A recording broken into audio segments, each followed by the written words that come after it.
Social media पर जैन समाज के सबसे लोकप्रिय जैन न्यूज़ चैनल महालक्ष्मी की ओर से 8 अप्रैल चैत्र शुक्ल सप्तमी रात्रि 8 बजे सादर जय जन के साथ करते हैं आज की शुरुआत। और सबसे पहले आप सबको बहुत बहुत धन्यवाद जिन्होंने कल हमारा कहते हैं दिन भर घंटियाँ बजा बजा के हमें खुश कर दिया।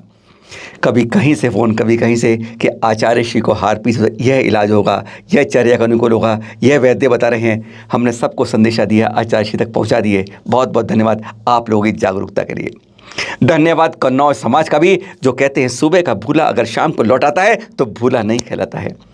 आचार्य श्री निर्भय सागर जी साथ भी हुआ था गौशाला में, वहाँ के अधिकारियों ने फिर क्षमा मांग ली थी, बात समाप्त हो गई।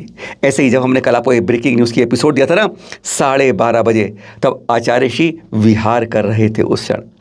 फिर उसके बाद समाज के लोग आए वहाँ पर, उनको वापस ले गए, क्षमा मांगी और कहते हैं शाम तक सब कुछ सुलझ गया मामला। हमारा यही बहुत बहुत धन्यवाद उससे लिए, क्योंकि हमारे सिर्फ हमें आप लोगों को किसी को कुछ कहना नहीं है। हम चाहते हैं जागरूकता रहे, हम सही रूप से सही रास्ते चल सके। हमारा सिर्फ उद्देश्य ये होता है कि हम कहीं ना कहीं अपने मान में, घमंड में, भूल में, गलती से कहीं कुछ गलती ना कर बैठे।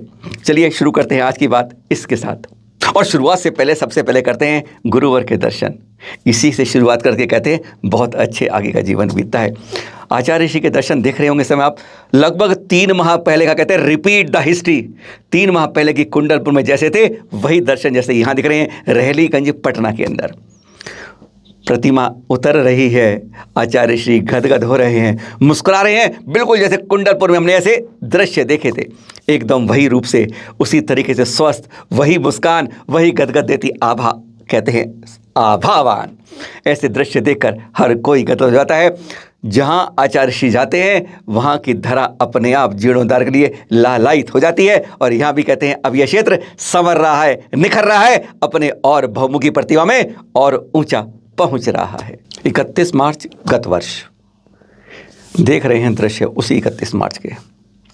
यह जंगल में आग लगी थी हमारे शाश्वत अनादि निधन शिखर जी तीर्थ पर, पारसनाथ टोंक के दक्षिण की ओर। और वंदना मार्ग पर आग थी, फैलती गई। पर तब लोगों ने मेहनत काफ़ी की, वन विभाग आया, तीर्थ क्षेत्र कमेटी आई और इसको 5-6 दिन में आग को एकदम बुझा दिया गया। हमारे तीर्थ की पहचान इन हरे भरे जंगलों से होती है। किसी भी तीर्थ की पहचान जो होती है वह इस तरह खूबसूरत नज़ारों से होती है। उसका आकर्षण और भक्ति और कई गुना हो जाती है। अगर इसी तरीके से आग लगती है तो कहते हैं सब कुछ नाश होने लगता है, वन जीवन का भी, प्रकृति का भी और इस तीर्थ की सौंदर्य का भी। पिछले साल वाला हिस्सा अब फिर रिपीट होने लगा है। 6 दिन से पारसनाथ के जंगलों में आग लगी हुई है। हम इंतजार कर रहे थे कि कहीं से कोई जवाब आए, सवाल आए, हम उसके बाद बात करें। देखिए ये कतरन अखबार की, सब अखबारों में स्थानीय और बहुत बड़ा छपा है और बहुत ज़्यादा खास बात लिखी गई है। वन विभाग के बारे में एक विशेष बॉक्स है, पढ़ लीजिए।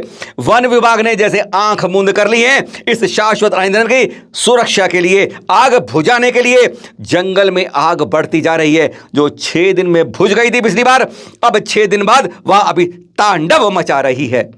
दूसरा बॉक्स देख लीजिए, ये जैन समाज की कमेटियों के बारे में लिखा गया है बॉक्स। हम नहीं कह रहे, हम वहाँ के अखबारों की कतर दिखा रहे हैं, क्योंकि हम बोलते हैं तो हम गलत बोलते हैं, पर ये अखबार जो आईना दिखाते हैं जरूर कुछ ना कुछ सच बोलते हैं। हमारी तीर्थ क्षेत्र कमेटी हो, अन्य कोई कमेटी हो, अन्य कोई संस्था हो, अभी तक 6 दिन बाद भी जागरूक नहीं हुई यहाँ की जाग को भिजाने के लिए, जो हमारा पारसनाथ सबसे बड़ा तीर्थ है।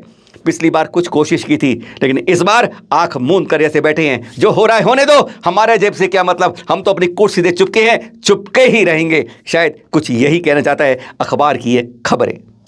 शिखर जी पारसनाथ पहाड़ के पास आग लगी हुई है, जंगल में आग फैल रही है, अभी तक 6 दिन बाद शांत नहीं हुई है, भबक भबक करके और फैलती जा रही है। अरे कहाँ है वो वाइल्ड लाइफ सेंचुरी घोषित करने वाले हमारे मंत्रालय, वह विभाग, वह प्रशासन जो कहता है कि हम वन्य जीव की सुरक्षा के लिए कर रहे हैं। अरे जंगल में आग लगी है, वन्य जीव भुगत रहे हैं, किधर जाएंगे बेचारे, मर जाएंगे इस आग के अंदर। कौन है बचाने वाला? नाम घोषित कर देते हो, अपनी मर्जी से घोषित कर देते हो, पर बचाने की बात आती है तो कोई नहीं देखता, आंख और कान मूंदे बैठ जाते हैं अपने अपने विभागों के अंदर। बनाएंगे अनुसंधान केंद्र। अरे जब नंगा पहाड़ हो जाएगा तब क्या करोगे? पर्यटन को आकर्षित करेंगे। बार साल आग लगती है, उसको रुकाने की कोशिश, रोकने की कोशिश कोई नहीं करता है। ये करेंगे वो करेंगे, सब कागजों में लिखकर। अरे साजिश है कोई क्या जैन तीर्थ को हटाने की? करना कुछ नहीं है, पर उसको वाइल्ड लाइफ सेंचुरी के अलग करना है। आग बुझाने के लिए भी कोई गंभीर प्रयास नहीं करना है। आज तक कुछ नहीं हुआ अभी तक। ये अखबार दुहाई दे रहे हैं जैन समाज से, प्रशासन से, विभाग से, कमेटियों से। अरे जाग जाओ, सोते रहोगे, ये पहाड़ जलकर खत्म होते जाएंगे। बार बार चोट लगती है और हर बार पिछली से भयंकर लगती है। केवल यहाँ के छोटे से कुछ युवक जो मेला समिति जुड़े हैं, केवल वही इस समय मेहनत कर रहे हैं। शाबाशी देंगे हम उन लोगों को जो इस समय ऐसा कार्य कर रहे हैं। ना जैन संस्थाएं कुछ कर रही हैं और ना कोई वन विभाग कर रहा है, ना कोई सरकार, राज्य, ना केंद्र कुछ नहीं कर रहा। प्रशासन आंख मूंदे बैठा है। अरे आग लगी है, लग जाए, हमारी जेब से किया जाता है। यही शायद हमारी कमेटियां सोच रही हैं। अरे कौन जाए झंझट में पड़े, आगे जाओ, अपने हाथ जलाओ, क्यों करो? आराम से कुर्सी पर बैठे हो, चुप के रहो। विनय निवेदन सभी से, इस आग को काबू कर लीजिए, रोक लीजिए। पहाड़ जल रहा है।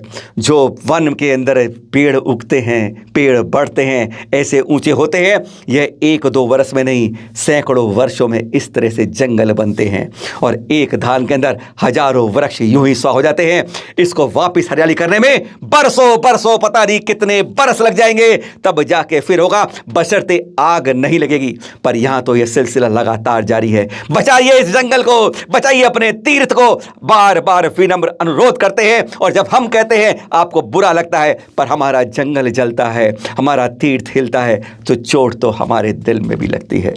और देखिए ये गजट 4 अप्रैल 2022 को जारी हुआ। आजकल जैन समाज की गजट देखते ही आंखें बहुत चौंधिया जाती हैं। इसमें लिखा था अपर सचिव द्वारा कि 14 अप्रैल को डॉक्टर भीमराव अंबेडकर जयंती के लिए सार्वजनिक अवकाश घोषित किया गया है। बस इतना ही लिखा था। बस इसी से जैन समाज के अंदर सोशल मीडिया में एक अलग प्रकार की योद्धावार शुरू हो गई, लड़ाई शुरू हो गई कि हमारे जैन समाज को क्या सोच लिया है, भूल गई सरकार, नहीं जानते कुछ, औकात क्या हो गई जैन समाज की। बहुत कुछ लिख दिया गया इसके बारे में। पर हम बताएंगे कभी भी जैन समाज को इतनी जल्दी उठना नहीं चाहिए। अब ये देखिए, जैन समाज को केवल एक ही अवकाश मिलता है, पहले भी मिलता था, मिलता है और मिलता भी रहेगा। 8 जून 2021 को सरकार द्वारा 14 सार्वजनिक अवकाश घोषित किए गए। उसमें 12वें नंबर पर महावीर जन्म कल्याणक को उन्होंने जरूर महावीर जयंती लिखा है। इसलिए जब एक अवकाश घोषित हो चुका है, इसलिए दोबारा उसका गजट नहीं होता। गजट उसका इसलिए करना पड़ा, एक समाज के द्वारा बड़ा वर्ग जो है उसने इतना दबाव डाला, इतना डाला सरकार के ऊपर कि केंद्र सरकार को झुकना पड़ा और उसको भी छुट्टियों में जोड़ना पड़ा। महावीर जयंती के रूप में जो कहा गया महावीर जन कल्याणक, उसका सार्वजनिक अवकाश 8 जून 2021 को घोषित इन अवकाशों में कर दिया गया है। चैनल महालक्ष्मी की ओर से हम हमेशा अगुवाई करते रहते हैं कि हमारे इस सुधार को महावीर जन्म कल्याणक कहा जाए। पिछली बार भी हमने कुछ राज्य सरकारों को पत्र लिखे थे और उसका देखिए कितना अच्छा एक दिखा रहे हैं, सफल रही वह योजना कि गुजरात सरकार ने इस वर्ष ही इसको महावीर जयंती नहीं, महावीर जन्म कल्याणक अपने अवकाशों में लिखा है। पिछले बार की मुहिम जो है हमारी इस साल भी जारी है। इस बार भी हमने केंद्र को, प्रधानमंत्री, राष्ट्रपति आदि को पत्र लिखे। देखिए, राष्ट्रपति महोदय श्री रामनाथ कोविंद जी को भी हमने पत्र लिखा है। हर त्योहार के सुबह उनके यहाँ से ट्वीट आता है, पहले दिन प्रेस विज्ञप्ति जारी होती है शुभकामनाओं की कि इस बार महावीर जयंती कृपया मत कीजिएगा, श्री महावीर स्वामी जन्म कल्याणक कहिएगा। प्रधानमंत्री नरेंद्र मोदी जी भी बिल्कुल बगैर स्टॉप हमेशा कहीं भी हो ट्वीट जरूर करते हैं सुबह सुबह शुभकामनाओं का। तो उनसे भी देखिए विनम्र अनुरोध किया कि आप इस बार अहिंसा और जियो दो जीने दो के नारा देने वाले श्री महावीर स्वामी के जन्म कल्याणक की शुभकामनाएं दीजिएगा। दिल्ली सरकार बाकायदा विज्ञापन करती है, इसलिए मुख्यमंत्री श्री अरविंद केजरीवाल जी को भी विनम्र किया कि चाहे आप विज्ञापन के रूप में संदेश दें, चाहे वह ट्विटर के रूप में दें, चाहे आप स्वयं आकर दें, तो कृपया महावीर जयंती नहीं, महावीर जयंती की जगह महावीर जन्म कल्याणक कहिएगा। यही नहीं, हमने उत्तर प्रदेश के एकदम बुलडोजर मुख्यमंत्री जिन्हें कहा जा रहा है आजकल, श्री योगी आदित्यनाथ जी को भी अपील इसी तरह की है हमने। ये देख रहे हैं आप।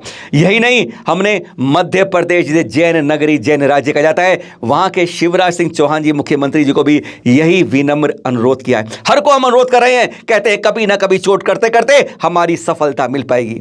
आपसे भी विनम्र अनुरोध कर लें, कोई भी पोस्टर छापे, ब्रोशर छापे, बैनर छापे, शुभकामनाएं दें, व्हाट्सएप दें, सोशल मीडिया पे व्हाट्सएप दें, या फेसबुक, ट्विटर, इंस्टाग्राम कुछ भी करें, लिंक्डइन करें या यूट्यूब पे आए, महावीर जयंती मत कहिएगा। यह हमारे महावीर स्वामी का 2621वां जन्म कल्याणक महोत्सव है, महामहोत्सव है, जन्म कल्याणक है। जयंती नहीं होती, महापुरुषों की जयंती होती है, लेकिन तीर्थंकरों की पहचान करनी है, अगर समाज के अंदर, विश्व के अंदर पहचान देनी है तो जन्म कल्याणक कल्याणक ही बोलना होगा। चैनल महालक्ष्मी ने यह अंक में निकाला है इस बार।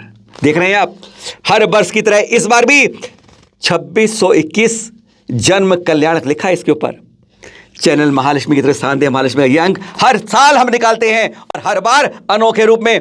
इसमें लगभग 150 से ज्यादा बार उपयोग हुआ है, तो हर जगह श्री महावीर स्वामी जन्म कल्याणक ही हुआ है। आपको भी ध्यान रखना है, हमारा सबसे विनम्र हाथ जोड़कर अनुरोध है। 6 अप्रैल दिन देख रहे हैं आप, पहचान रहे हैं, यह हमारी श्रवण बेलगोल में 57 फुट ऊंची भगवान बाहुबली स्वामी की प्रति 1042 साल हो गए हैं 6 अप्रैल को। देखिए किस तरीके से उस दिन पाद पूजन होता है यहाँ पर। ध्यान रखिए, 6 अप्रैल 1042 साल हो गए हैं हमारी इस प्रतिमा को। भगवान महासुर की पहाड़ के ऊपर उतंग खड़ी है, विश्व के वंडर्स में गिनी जाती है। फिर लाएंगे अनोखी बात आपके साथ कल सुबह। सादर जय जिनेंद्र।